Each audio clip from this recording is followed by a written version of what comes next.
ദമയന്തി കഥയിലെ അരയന്നം പോലെ കുണുങ്ങി കുണുങ്ങിപ്പോകും പെണ്ണെ പൂമിഴിയാളേ മലർമിഴിയാളേ.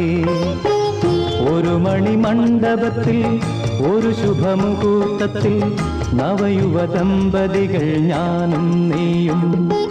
നളദമയന്തി കഥയിലെ അരയന്നം പോലെ കുണുങ്ങി കുണുങ്ങിപ്പോകും പെണ്ണെ പൂമിഴിയാളേ മലർമിഴിയാളേ.